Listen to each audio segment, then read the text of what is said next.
It is my privilege to introduce Mr. K. Krishna Kumar, former President of Bharat Gyan Vigyan Samiti, a voluntary organization working for the promotion of literacy, primary education, science popularization, and community empowerment across the country.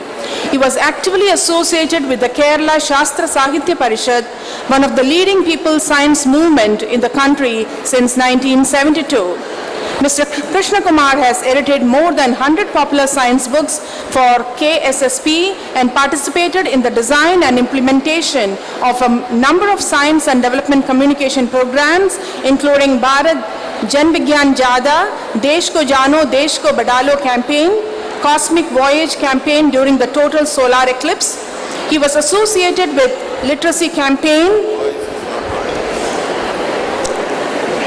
He was associated with literacy campaign in almost all states of India from 1990 to 2002.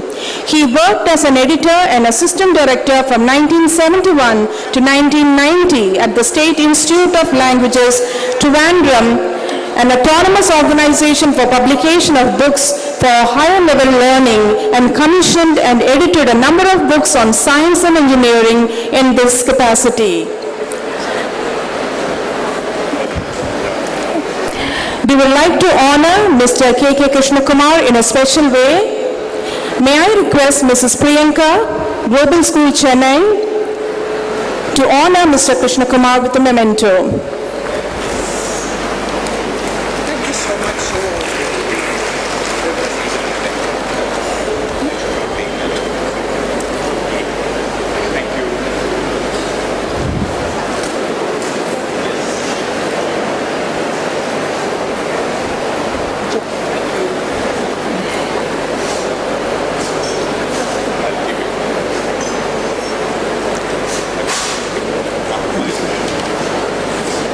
Thank you, ma'am.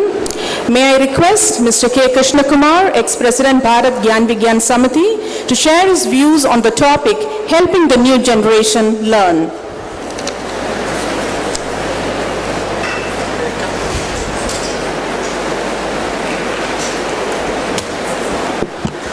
Hello.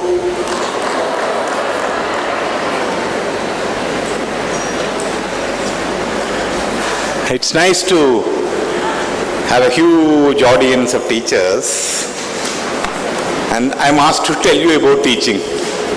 How do you talk to teachers about teaching? You do it every day. And then suddenly if somebody comes and tell you how to teach, that will look very odd, no? I wish I knew sufficient Tamil to tell you in Tamil, but unfortunately, though I am Malayali, I cannot speak eloquent Tamil. So occasionally I'll use one or two pieces of Tamil, but then I'll continue in English. Is that okay? Right. See, basically helping the new generation to learn. So new generation is the stuff that is every day sitting in front of you, isn't it? Do you really know them, this new generation? Sometimes they are called the Generation Z. Do you know that? They are called Z generation. That is the last letter of the English alphabet, and they are the latest, the Z generation. There are a lot of studies about Z generation. But you know them, no? Every day they come and sit in front of you, no? How many of you think you really know them? You must be pretending that you know them. I must tell you that you know very little of them. You know very little of them. Because you were also children. But that is one thing that you always forget. And I always tell children, teachers, just do one thing. If you can remember that you were also children, can you take that? So if you don't do things that teachers were doing to you when you were a child, That will be very nice. But many of you do the same thing, You do the same thing. Do you pinch the children? No. Okay. Only silently. Do you stare at them? Sometimes. If teachers stared at you when you were a kid, did you like that? Did you like that? Then why are you doing it to them?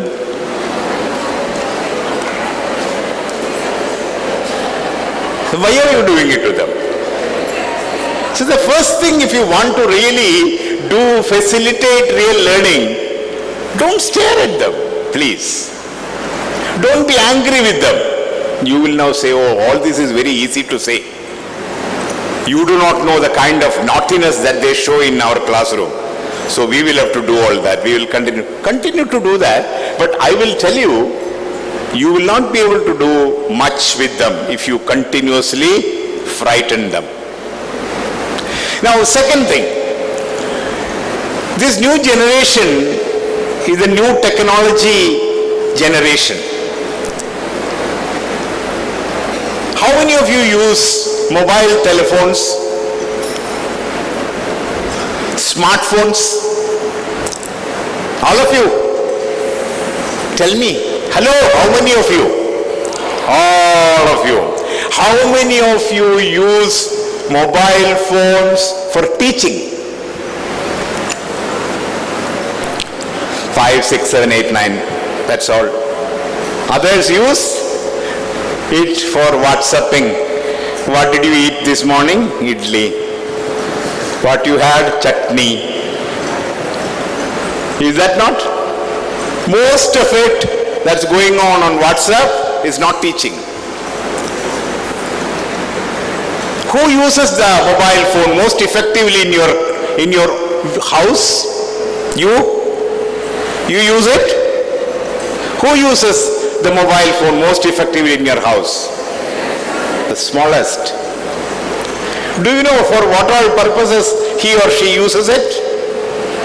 You do not know. I'm saying this because the new generation is very different from what we used to be. They know much more than you know about many things.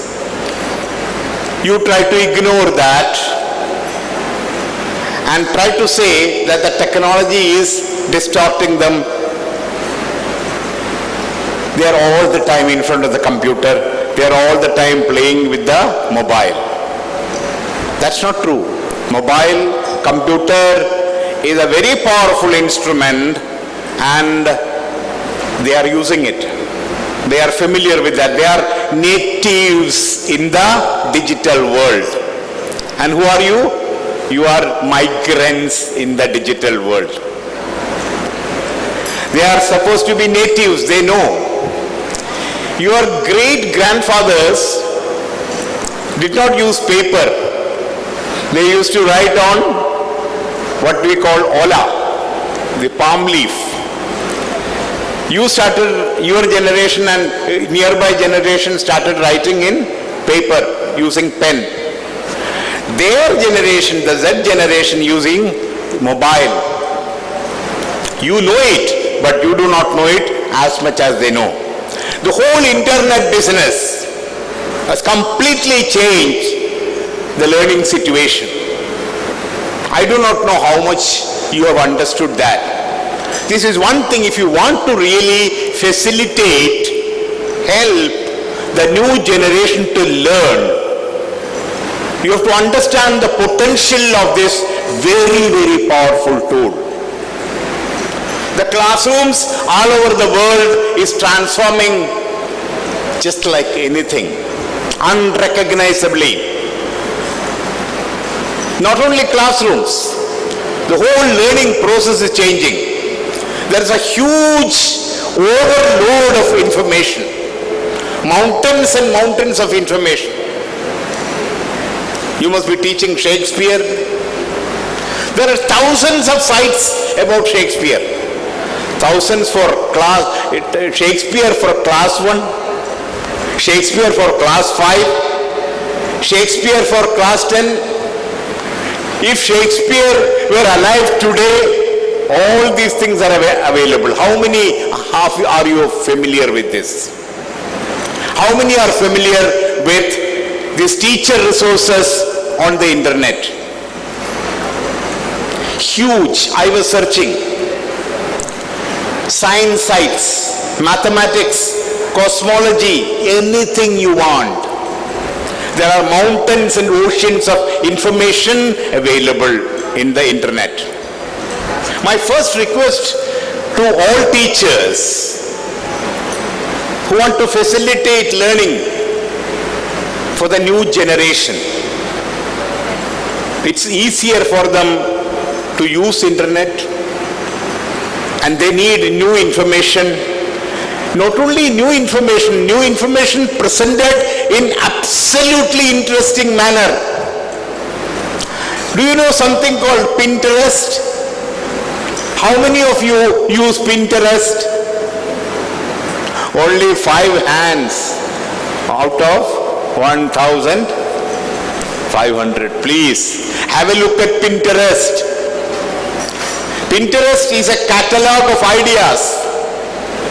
How many of you have seen YouTube videos on mathematics?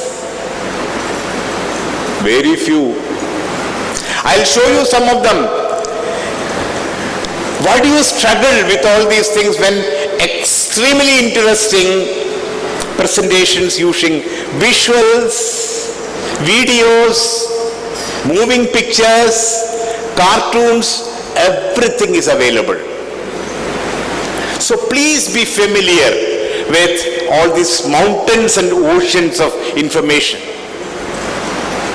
Without that, if you use your own notebook, I don't know, in Chennai they may not be there, but in our place there are teachers who still use their old teachers' notebooks. I'm sure SBO teachers are not doing that. You are very smart. So, one thing the teacher should be doing is transforming. Continuous transformation of the teacher. The old definition of teacher was the know-all, silent sage on the stage.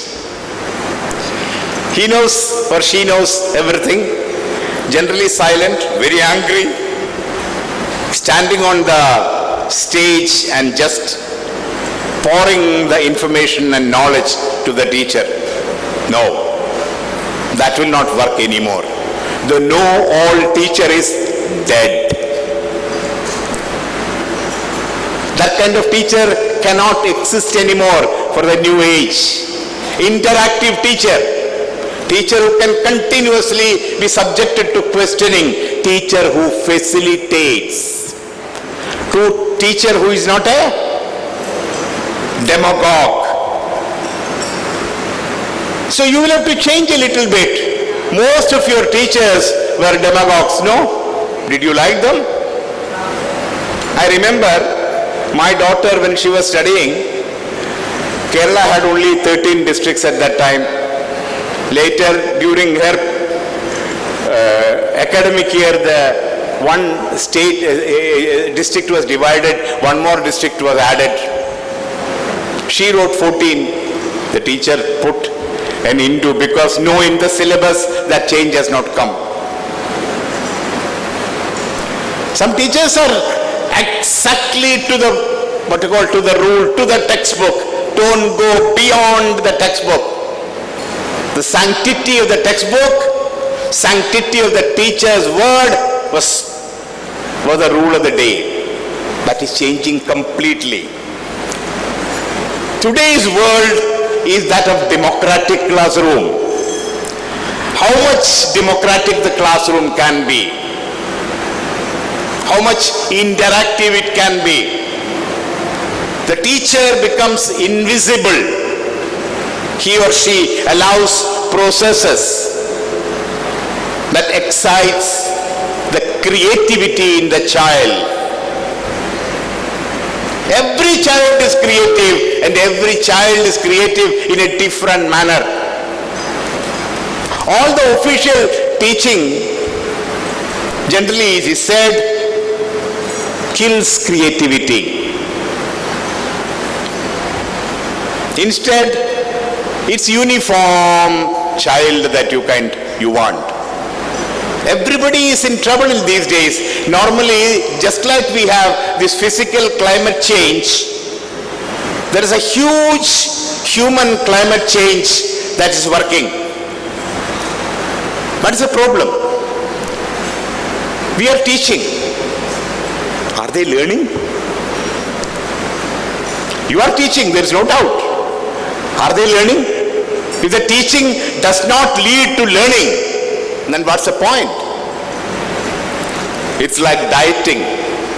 You are dieting, but the weight is not coming down. And sometimes the weight is going up also. Isn't it? Many a time the teaching is like that. You are teaching, and whatever they learn, sometimes it seems, is in the different direction. Because violence is generally increasing in the world. The gender inequity is not coming down. The religious differences are increasing. Number of states at war is on the increase. Carbon dioxide is dangerous, but it is increasing. So what are we teaching? Why are we teaching? If all these things are going in the negative direction, there is something wrong with the way we teach, isn't it? But then we are told to be within the classroom only, don't worry about the world. How? Children are going to not live in the classroom, they are going to live in the world, the real world. Are you living in the classroom? No. After the classroom, you go to the real world. Getting into the bus through the Chennai streets, you have to suffer if there is weather change, if it's a dry season, if there is no rainwater, if the rain is not coming, it's the real life. There may be rain in the classroom, in the classroom transaction, but that is not that you cannot drink water from that. So how do you connect the real world and the classroom world? This is a major problem. More and more studies are showing that the learning is making people more and more competitive. In simple terms, it's not cooperation that's being taught. You compete with others. You challenge others to make profit. Is this really something that you want to teach in the classroom? No, you will say no. So basically, there are places where lots of experiments are going on in the field of education. I'll just point out two types of experiments. Have you heard about the International Teaching Student Assessment Tests? Program for International Student Assessment, PISMA, is a very world famous test. 15-year-old children are tested for three aspects. One is reading, second is mathematics, and third is science. It's a rather tough test, and at the end they come out with a grading. And on the basis of this grading, your country is graded. This country has such PISMA rating. There is a lot of criticism about that. It doesn't take care the socio-economic and cultural situation, etc., etc. But recently, even though it doesn't mean much, you should know our country is positioned in that. You know that? 75 countries competed. Generally about 75 countries are tested in that. And our country got tested in 2012, I think, and we got which position? Out of 75, it was 74. We were second from the bottom. Only one country was there to save us. I forgot the name of that country. But that doesn't mean much. Don't worry about that.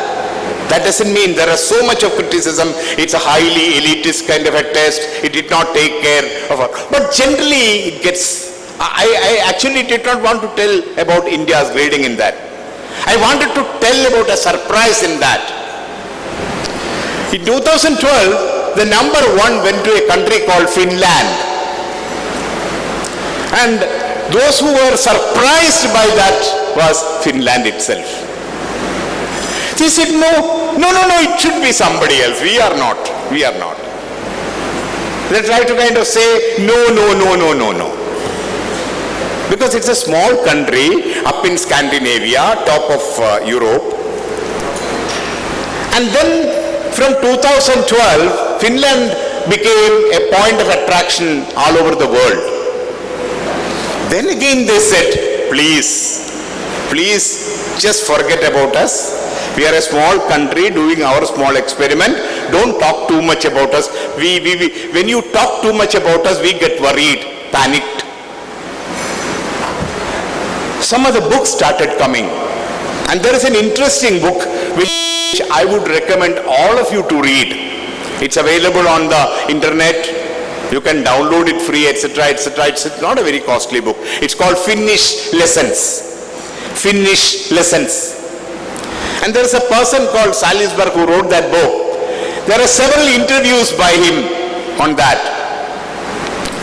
He says in one of the interviews, in order to understand what's happening in Finland's education, you have to travel exactly in the opposite direction in which you travel to understand rich nations like America travel. Did you understand what I say? If you understand Finland's educational situation, you have to travel exactly in the opposite direction of United States. Why United States? All over the world, because of the climate change, human climate change, I told you, there's a problem everywhere. America is worried. Japan is worried. China is worried. Everybody is worried. Our educational standard is going down. Something should be done. So for the last 10-15 years, every country is trying to change their educational system. What did they do? Make it more competitive. Make it tough. Make it standardized. Every child who comes out should be the same way, like a car. If it's one brand, everything from the back to the front, everything will be the same. Standard. Test. High-level testing. You ask IAS questions to 10th standard. A child in 10th standard should be asked questions that you normally ask to MSc students. All these are taking the standard up. No. Tough questions. Standardization. Conformity. Finland says, no, please. We are getting homesick. We feel nausea. We are not familiar with any of these things. In Finland, they have evolved an educational system which has been constantly trying to do away with all kinds of competition. In the 15 years of education, after the 12th standard, there is only one examination. That's the only test that the child has to face. And they are trying to remove even that test. They say, in order to improve education, take away tests. No competition. Only cooperation. MP told you, if the child is loved by the teacher, you remember only those teachers whom you like, who loved you. No. Do you remember that Staring teacher? No, no, no, you never. Do you remember the teacher who continuously pinched you for committing small mistakes? No. You don't remember her, you don't remember what she taught. But you will remember that teacher who persuaded you with love and care. So classroom is another piece of the world. If you like being loved at home, you like it in the classroom also. Passion. Every child has a passion. A teacher's job is to identify that passion. Most of the people in this world, I recently read a book on elements by a famous educationist called Ken Robinson. He says, every person has something called an element. If I do that, I love that. He says a story. There were 3 fish flowing, swimming in water. One was a big fish and there were 2 small fish. Suddenly when they met in the flow, the big fish asked, "Have you been in the water for a long time?" And he smiled and disappeared. The small children, the small fish, swam for some time, and the one little fish asked the other small one, "What is water?" They were actually in water, but they forgot that they were in water. Sometimes, when you do something and immerse in it, you don't remember you are in it. They were so much one with water that they did not even know that they were in water. There are some teachers who love teaching. They don't know. Confucius once said that if you want not to work, choose that work which you do, which you love. If you love cooking, then you are not working, you are cooking. If you love teaching, then you are not working, you are enjoying it. Every child, every teacher has one area where she falls in love with that. Most of you, I don't know, are you enduring what you are doing in the classroom? Are you enjoying? Most of you will be enduring it. I ask teachers generally, why do you suffer so much?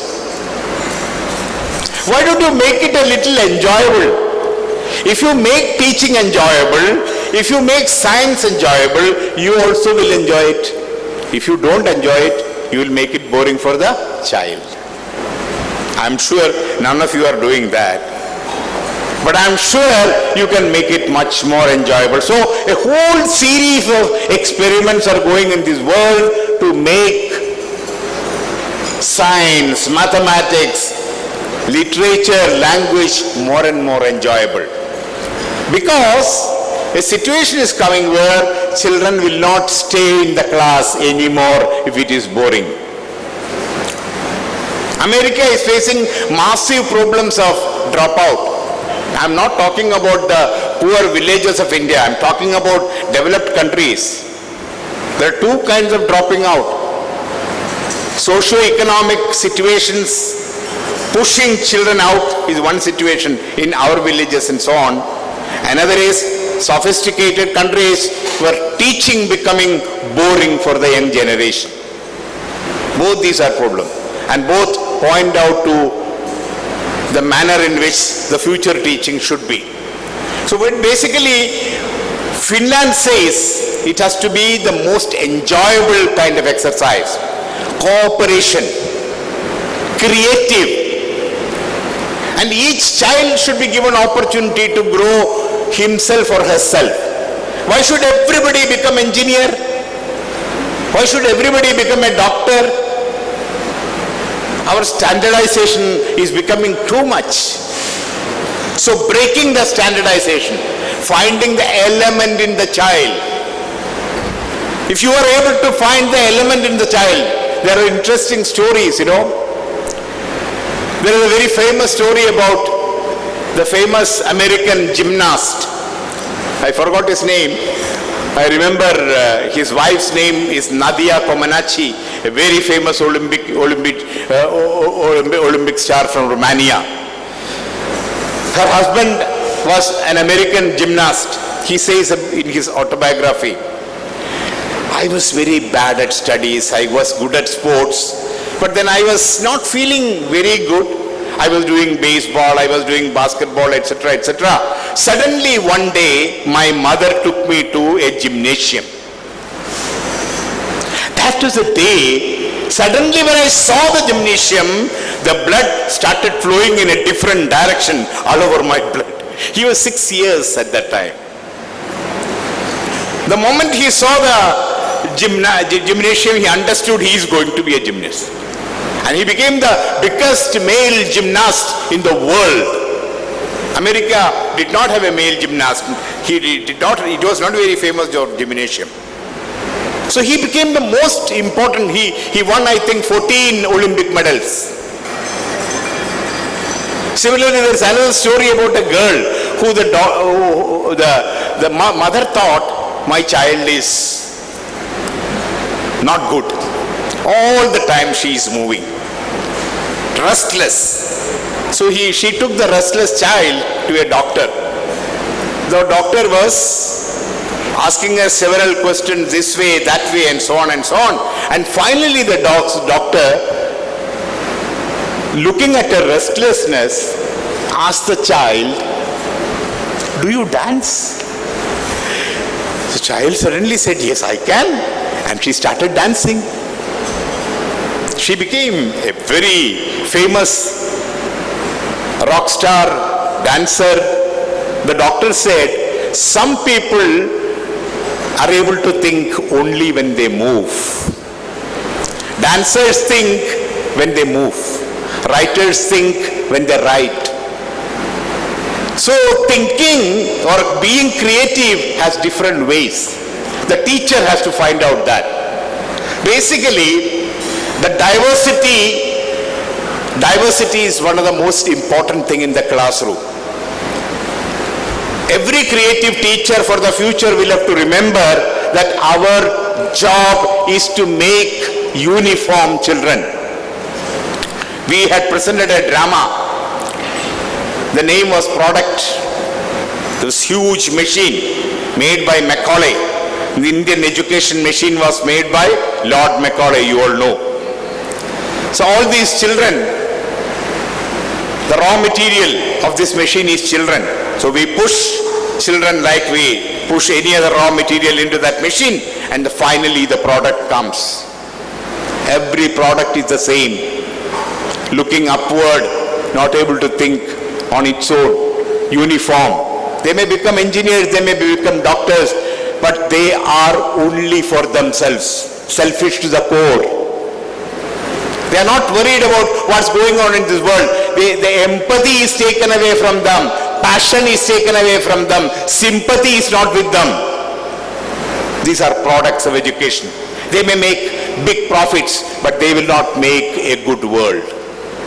The problem is that the world is becoming more and more conscious about it. As the education system is going to find a very important contradiction. On the one hand, you have every wherewithal. See, you can bring classrooms. American classrooms can be brought onto your screen. American scientists will be doing experiment and your children will be seeing it.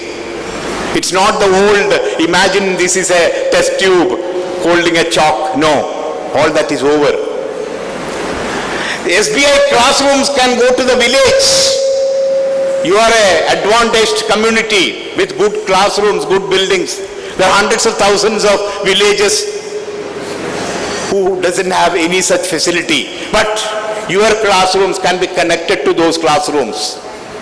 Mobile phones can become classrooms. SBI teacher can answer once in a week the questions of a village child. Extension can be, it's possible. Every thing is available on the net. Major libraries in the world. I don't know whether you have seen Internet Children's Digital Library. Digital library, hundreds of thousands of volumes are available for you just without any fees. You can read it on the net. So are we making use of that? Do we know that? If we do not know that, we are doing a crime. When there is everything that's available in a musical way, why do you still use your coarse voice to bore children? If there are visuals and experiments and extrapolations possible on the internet, why don't you do that? On the one hand. Secondly, so about resources. One thing that you should be doing definitely is making use of the resources to the core. Secondly, be concerned about the real fallouts of education. It's not the output or product of the immediate educational process that's important. Finally, what's happening? Finally, what kind of world is being built? The world that we built. Do you know there is a place called Africa in this world? You do not know because you don't see it on the television. Only in television shows which are about wild animals, occasionally, once in a while, Africa comes. Otherwise, where is Africa? Africa is boycotted by all the media. Poor people, where do you see poverty on the TV screen? You don't see. Do you see poor people? Mostly you see sophisticated advertisements. Have you carefully looked at TV? For what purpose is TV now? Is it for showing you news? No, the news is for showing advertisements. You will see an advertisement compelling you to buy something which you do not want, and if something happens out in Iran or Iraq, like a small ant, that news will go. 55 people were killed in an accident by bombing. Amitabh Bachchan will be asking you to buy something, but this news will crawl like an ant. Are you able to respond to this nonsense? No, because our education does not make us capable of questioning. So if all these good classrooms are there, educational system is there, and we are not able to question the injustice that is going on. You have resources. You have education, educational institutions. But what does it lead to? So these are questions that any teacher interested in the future of the child is able to ask. I will not prolong. So basically, I was mentioning about Finland. Just read that book. It's an extremely interesting experiment they are doing. Basically, they say that we believe in cooperation. We believe in teachers. One great thing, I saw a video recently which talks about revolutions after revolutions which were predicted. When the telephone was invented, the initial telephone was invented by Bell. He said a revolution is going to happen in education because of this. Nothing much. Revolution happened, but it was not a completely overturning revolution. When radio came, said this is going to revolutionize. Radio did some good work in education, but it did not revolutionize. Television came, it's doing wonders, bringing things closer and making it visual, etc. But The revolution has not come so far. Because such technology, though they are useful, is not the crux of the revolution. The revolution in education is possible when you people do it. Teachers. Only teachers can change education. Transformed teachers can transform education. So it's very important that teachers become aware of the possibilities, the necessities. Immense potential. Lot of information, but information is nothing unless it becomes knowledge and wisdom. You know about the ladder of understanding. In the ladder of understanding, there is a lot of information. But that does not mean anything. You may know how many countries are in the world. That's okay. You can write for an examination. You may also know which is the most poorest country in the world. That's a good information. But can you do something about that poverty? Then that becomes wisdom. So the information bare does not create anything. That information has to transform into knowledge through learning and has finally become wisdom. And this is precisely what you have to do in the classroom. So you have to and all the kinds of equipments are there. The final chemistry is with you.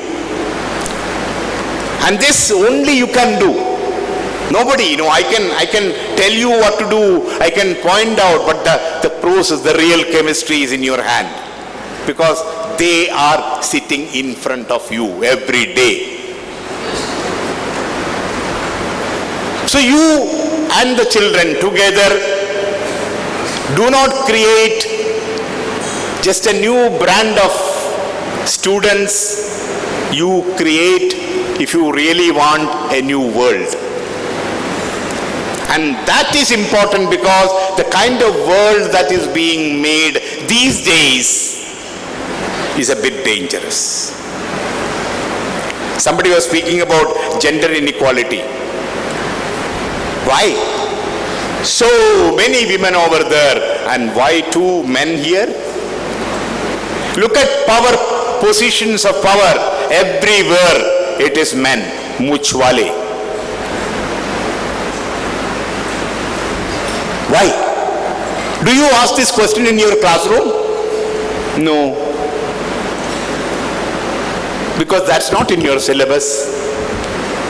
So break your syllabus, make it something relevant. So it's very important to that is why there is a recent talk about leaving all this curriculum, national, international, let all that be there. How do you use this curriculum to solve your problems? If you are not able to connect your problems with your curriculum, then you are doing education for somebody else. Actually, education nowadays is for somebody else. It's not for you. It's not solving your problem. It is solving the problem of those who have money. They want intelligent laborers. Uniform, disciplined, obeying. Those do not ask many questions. But you are doing that. You are not educating your children for yourself or for them. If you are not able to understand the purpose behind the education, then you are just becoming puppet teachers, obeying somebody else. But the creative teacher does not have to conform to that. You are the leader in the classroom process. Whichever be the textbook, whichever be the curriculum, if the teacher is creative, transformation takes place there. When Tamil Nadu is going through this kind of dry weather, when the peasants are committing suicide, the SBI classroom in Tamil Nadu is talking about something else. No, it cannot. You will have to drag real life problems into the classroom. Whether your national curriculum, international curriculum allows it or not is a question. You have to bring life into the classroom. So that is the challenge. Nowadays, most of the educational systems are dividing. The original objective of education is unifying. The country is being divided. Every village is being divided. I have a school in my village. That is the only school when I was a child. Whether he is rich, whether he is poor, whether he belonged to that religion, this religion, everybody went to that little school. Our most dearest school. It unified everybody. Nowadays, when I go, I observe there are 7, 8, 9 schools. The first bus comes in the morning. The richest children get into that with the brightest ties and uniforms. They go to 25 kilometers away. Some big school, the fees is very high there. The second bus comes by 7:30, go to a near town, another English medium school. Not that bright, but good tie and so on. And finally, no bus, people go by walk to my old school, the poorest. They are sending their children there because there is no other way for them. So what is the school now doing? The school is splitting. The school which used to unify everybody is now education system is not becoming a leveling up thing. Education system is being used to create distinctions in the society. The teacher has to be aware of this and to start working against it. How do you do it within the system? That is creativity. You can do it within the system. The child that is sitting in front of you should slowly become aware of the real problems. I'm not saying you to kind of bring politics into the classroom, realities into the classroom. All the realities. If poverty is not a subject when half the children in this country are poor and not able to go to the classroom, poverty is not in our syllabus. Nutrition is not in our syllabus. How? Diarrhea, of which large number of children still die, is not in our syllabus. You are taking it away because of vested interests. So I will not prolong. There are opportunities in the form of technology in front of you. Better be equipped with that, because otherwise the young generation will get bored. Their boredom is not a small thing. And you don't have any right to continuously bore them when lot of interesting material is available. Not only that, when you make the class interesting for them, you enjoy it yourself. Why do you want to get yourself bored?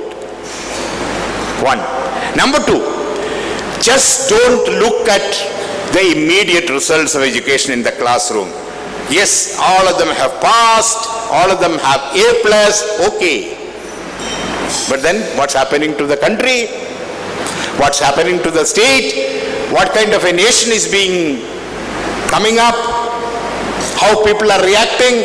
How more and more silent our children are, our society is about serious issues. These are all questions that teachers have. Teachers cannot be innocent of all this, because a lot of very important initial building work takes place in your hands, in your classrooms. So I'm sure you will be able to face these challenges. A lot of opportunities are there. Unlike other teachers, you are in an enviable situation. Make use of that and wish you all the best. Thank you very much.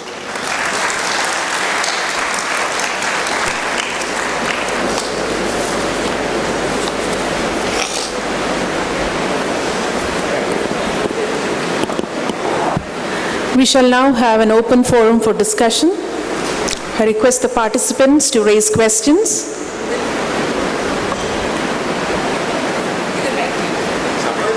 Yeah? Few questions to the audience.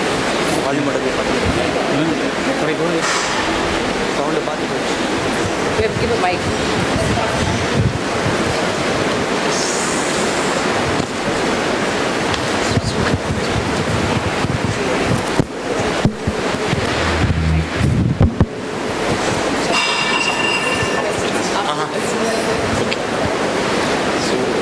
They can ask.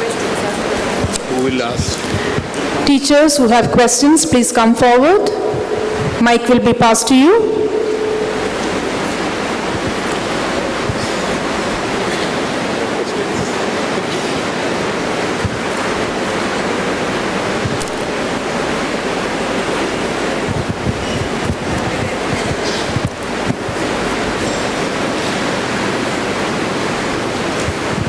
Good morning, sir.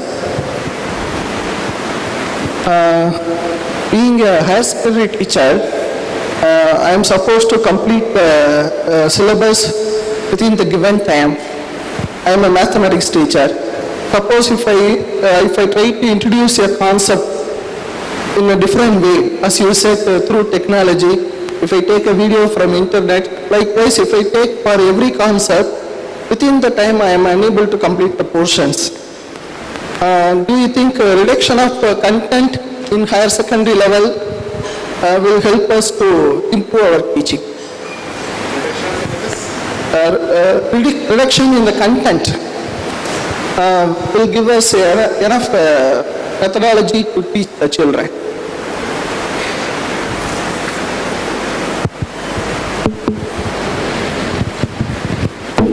Okay. See, I think actually if we make it enjoyable using various other technologies, you can actually handle more content. I feel you can handle more content. Teaching should not always take place within the classroom. The teacher teaching it, using the textbook, etc., etc. Why don't you decentralize? Many things child will be able to learn on his own. For example, suppose you ask the child to watch what's happening in the kitchen. Like MP discussed about the experiment. Many of these things, imagining this is a test tube and this is, how many things do you imagine? Why don't the child go and look at his mother, what his mother is doing? We should promote that kind of thing.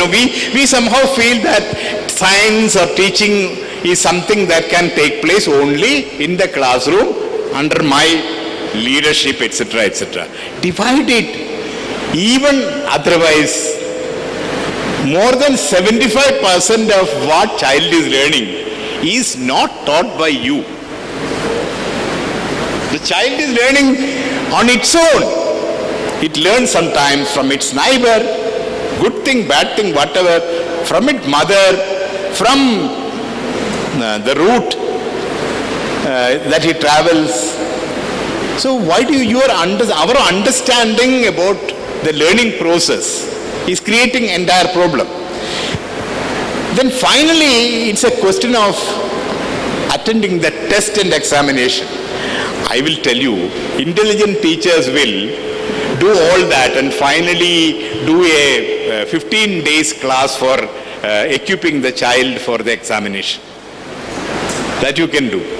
Because for some time more this A plus, B plus thing is important. So do that. But learning is something completely different. I will not go into the details, but a group of teachers who are seriously involved and experienced can work out a technique for this. You will have to overcome the burden of the centrally sponsored or state-sponsored curricula without creating a feeling that you are doing it. Okay?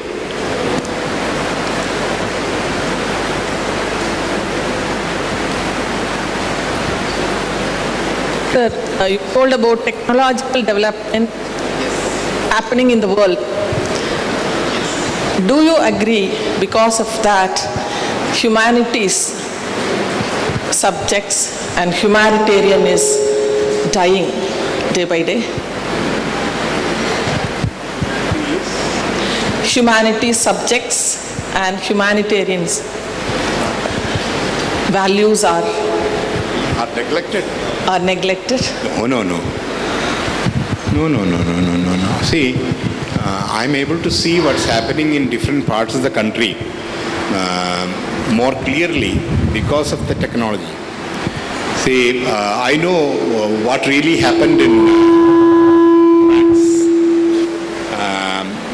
the name of what you call racial this thing. I know about small places and things happening because of the videos. So the technology is actually allowing you to see things which were kept aside. All the mainstream media is ignoring everything. I told you about Africa. The mainstream media is ignoring, but all kinds of social media is projecting it. So intelligent use of the parallel multimedia is the only way before us. Only way. Unfortunately, we are not considering this new media as an instrument which ordinary people should use for their empowerment. Women here can communicate their problems and their experiences to women sitting in Latin America through video. See, space is being conquered. So we can now, so it's not humanitarian subjects, etc., being neglected. It's the other way around. Unfortunately, we are not familiar with that yet. We always think that children are playing with mobile phone. It's a nuisance.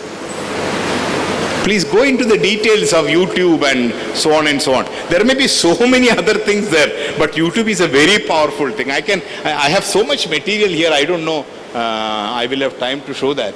Do you have? I'll just show some of these things.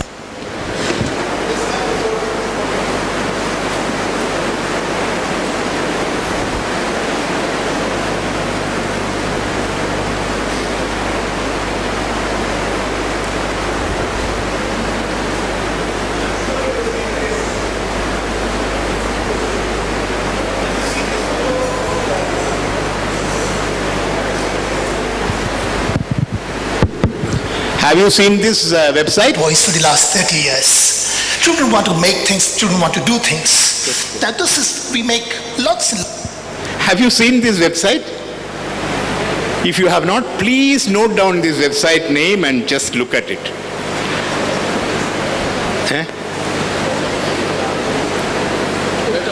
I have so many.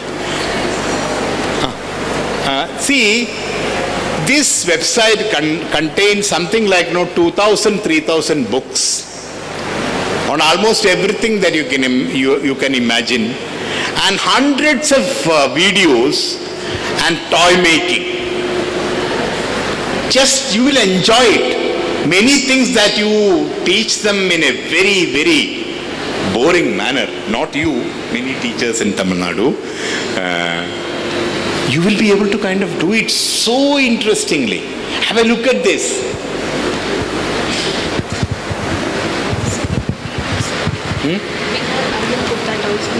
Where do you have?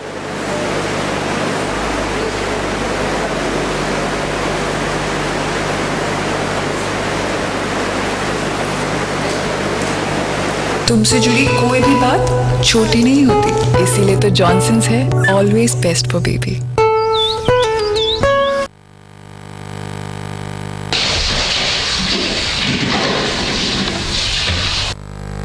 मित्रांनो, तुम्ही कधी ना कधी योयो या खेळण्याशी नक्कीच खेळला असाल। आज आपण दोन जुन्या सीडी आणि दोऱ्याचा MT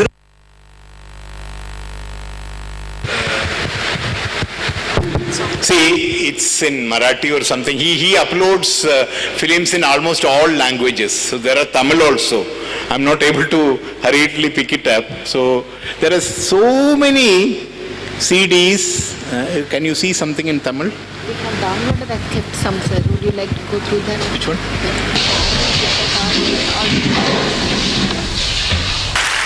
My name is Arvind Gupta and I'm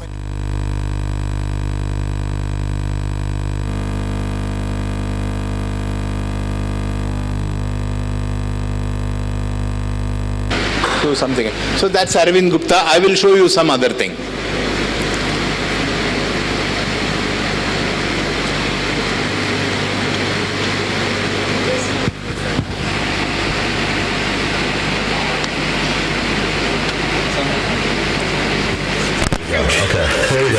something, it weightless does fly astronauts off out. their deck. North Star is the brightest. In the dark night, you can make out millions of stars. Total solar eclipses are rare. Days get longer in the summer and shorter in the winter. High noon, the sun's directly overhead. The sun rises in the east and sets in the west. The moon comes out at night. And what all these have in common is that they're all false. Just keep it in this thing. This is, see, there are something like, it's a site on cosmology today. So you have, various things on stars and sky and so on. Many interesting slides, hundreds. That's true if you're just human. Excellent visuals are there, you can show that. Since we don't have much time, each one by one I cannot show, but I just want to tell you that such things are available. And some of them are shown by eminent scientists world over.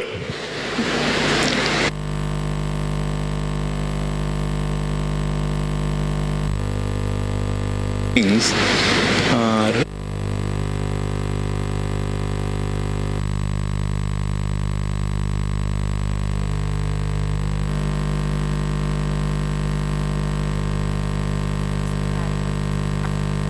everyone who wants to learn.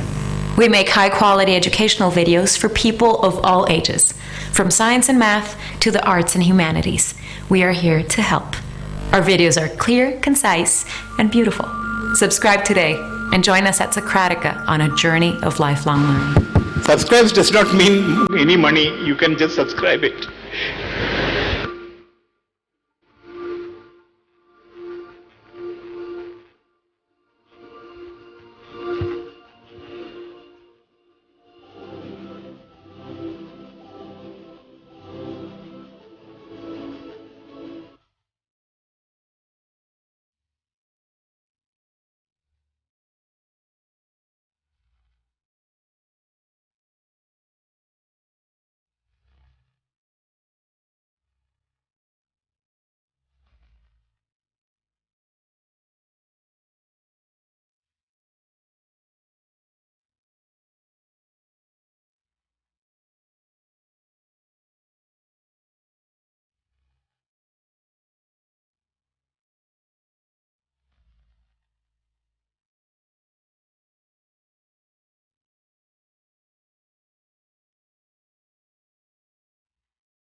And what looks like a star. Then I'll show you something else.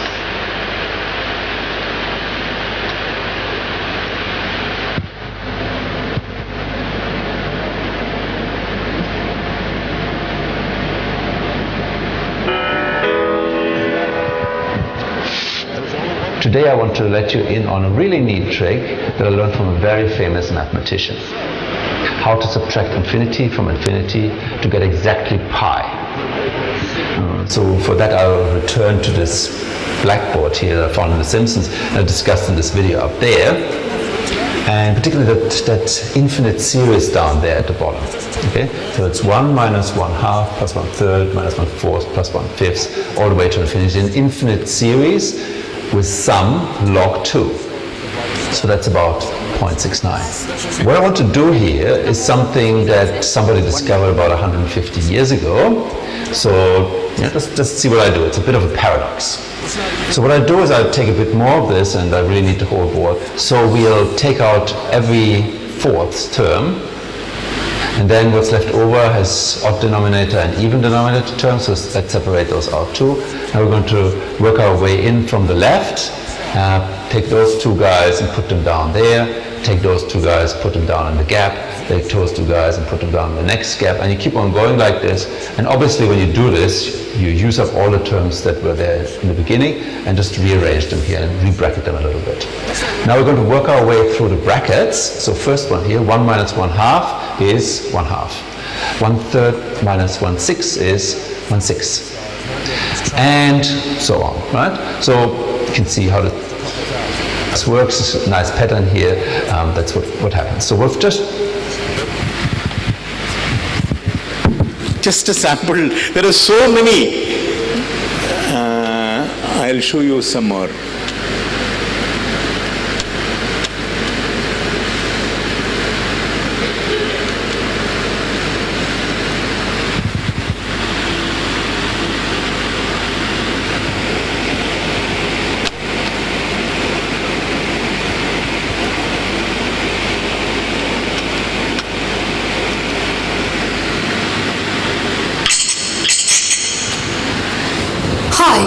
So you want to know the basics of quantum mechanics?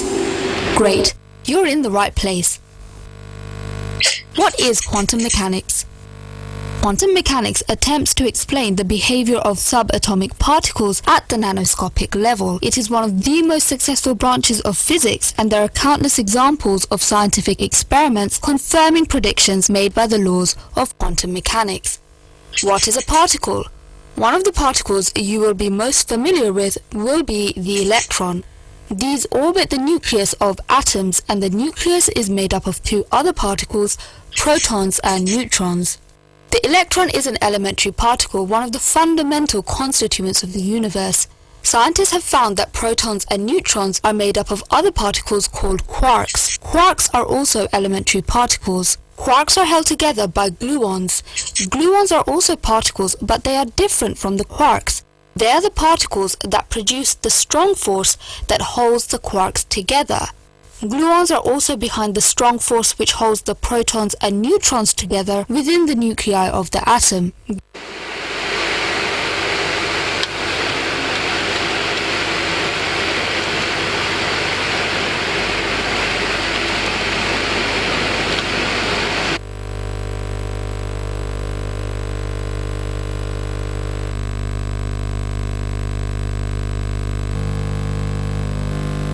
Sometimes the simplest questions have the most amazing answers.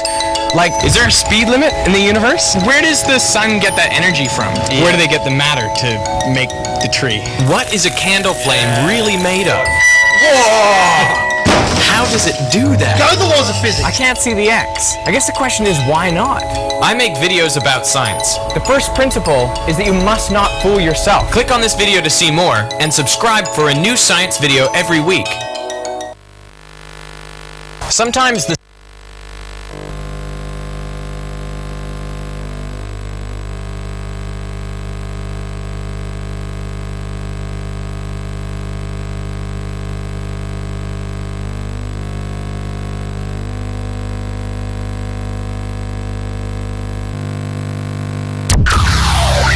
It's another beautiful day in Sydney. I'm out enjoying the sun and looking to find out if anyone knows why the sun shines. So the sun gives us a lot of heat, sunshine, provides energy, heat energy. Life, really. Where does the sun get that energy from? I have no idea. I have no idea. Some kind of chemical reaction? Yeah, gas explosions. Doesn't it burn gas? An explosion.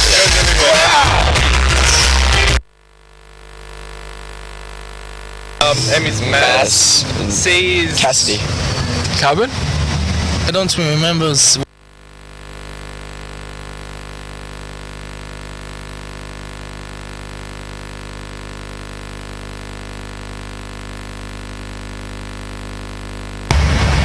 Combined together creates the energy.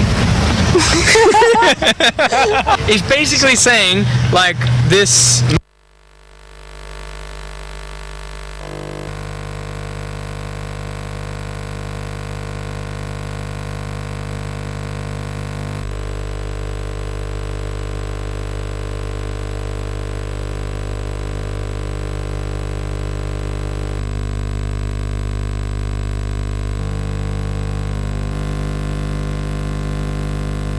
To make the tree. What is a candle flame really made of? If you look back at a classroom, how does it do that? I can't see the X. I guess the question is, why not? The students are just I make videos about science. The first principle is that you must not fool yourself. Click on this video to see more and subscribe for it. Is now the center of the environment.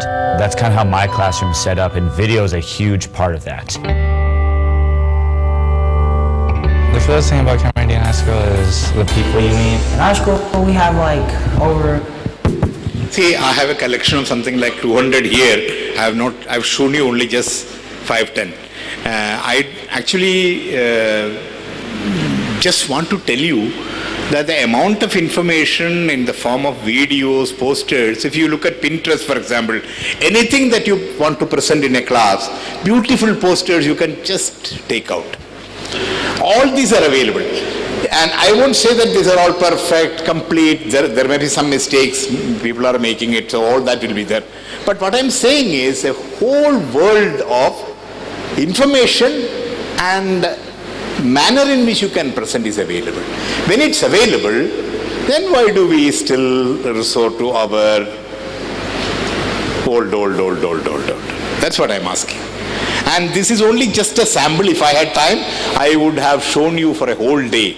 Hundreds of videos are available. Everything is there. I see at least 5-10 every day. And now I wonder, my God, my teacher taught me that. I understand some of these things only now. She taught me 20, 30 years back. But I'm understanding some of these things now. It happens in your case, and I'm not in your case, in the case of some teachers in Tamil Nadu. Okay? So, wish you all the best. Have a careful look at the video. So much of material is available for you. Teacher resources. There are teacher libraries in it. And another thing is that teacher groups are now evolving. Association between an Australian teacher, Indian teacher and European teacher coming together, maths teachers coming together, all these are now possible. If you have doubt, you just post it on a general page, they will answer. So, in sometimes, see, Chennai is very close to Canberra or Melbourne or New York. Okay?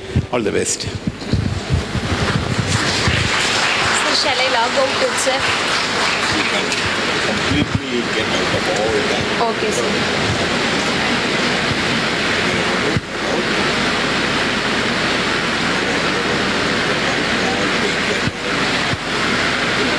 Copy it so that I can give them my page. It's a page. Okay. Facebook page. For future. Yes, sir. That anyone can join. Okay.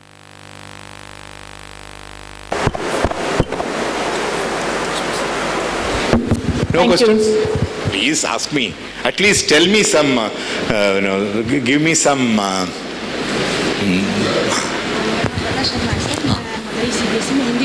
ठीक हो, बोलिए। Sir, मुझे पूछना है, जब अभी आपने बताया ना कि दो तरह के बच्चे होते हैं सोसाइटी में, गरीब बच्चे और अमीर बच्चे। अभी एजुकेशन सिस्टम कैसा है कि गरीब बच्चों को वो फैसिलिटी एजुकेशन में नहीं मिल पाती जो अमीर बच्चों को मिल पाती है। एज ए टीचर हम उनके लिए क्या कर सकते हैं कि उनको भी वही फैसिलिटी मिले, क्योंकि कई बार क्या होता है कि गरीब में इसमें गांव में काफ़ी बच्चे ऐसे हैं जो बहुत टैलेंटेड हैं, लेकिन उनके पास फैसिलिटी नहीं होने के कारण वो वहीं रह जाते हैं। तो हम टीचर होने के नाते क्या कर सकते हैं उनके लिए? अच्छा, ये she is asking what she will do. There are in the society there are poor children and rich children, and since they are poor children, they get bad education. Rich children get better education. As a teacher, what do I do? As a teacher, there are many things that you can do. That such a thing is happening in this world, you can tell your children. Do you ever tell your children that such a thing is happening in the society? It's better you tell them, so that when they get into the real world, they understand that. Second thing, you are not just a teacher alone. You are also a citizen of this thing. So in that way you can talk and discuss and do many things. See, finally, we all can say there are many problems in this world. What do? So we don't do anything. We make our dosha or masala dosha, eat that and be happy. That's one way of doing it. Or get into everything. As a teacher, as a citizen, as a mother, if you think, everybody start thinking like that, change will come. That's the only way. Thank you, sir. Thank you so much. Please.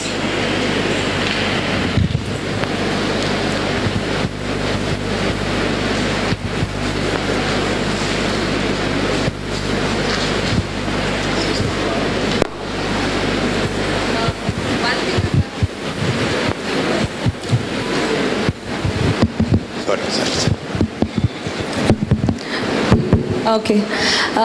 Actually, like as a teacher, I know like I have to use like various technologies and all such things. What it comes into my mind is like if I'm a student and I'm an average student, and my particular, if we take like mathematics for an addition in my 5th standard, it is like one method says it is an easy way of doing the addition. The second method is also given, it is an easy way of doing that addition. So I feel like, okay, and now I am clear with the first method, and again the teacher goes on with the second method, third method, and so on, and again there is a video displayed where we feel like it is easy. But what happens during my examination is I couldn't recall like whatever the video that is being displayed in my classroom, and I go through my book, whatever books and notes. So do you think like breaking up all this traditional method will reach even the average students in a better way? See, why are we teaching? It's not just to show the video, no? If in order to teach a certain thing, if a video is not required, don't use it. Yes, even the textbooks have improved a lot. See, the thing is that all these are instruments.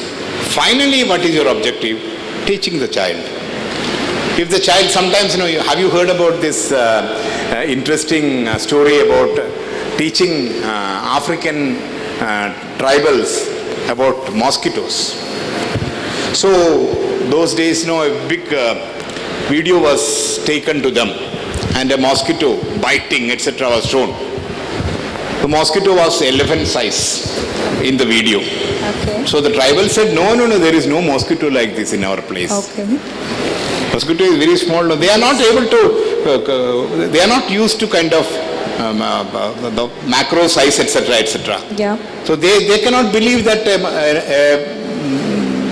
mosquito of this size exists. Okay. So sometimes such things become counter to communication. Yes. So whatever is familiar, whatever is useful, just for the sake of video, don't use that. Okay. Whichever is useful, use that.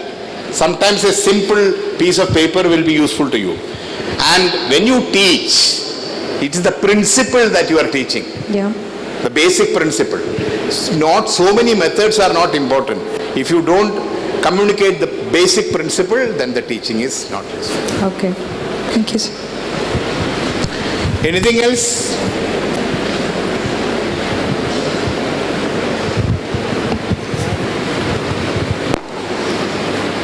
At least get angry with me, please. Okay? I think people have had enough now. Okay, we'll wind up. Thank you so much for patient listening and so on.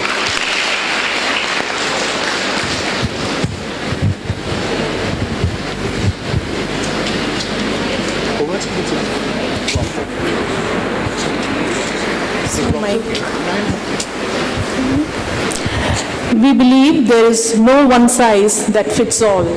We understand the powerful potential of tapping into each student's passion, interest, learning styles, and creating customized learning that ignites and inspires. We look forward to next generation learning as personalized, flexible, interactive and engaging, relevant to life, agile and supporting, challenging and achievable, and also available to all. Thank you so much, sir, for this fruitful session.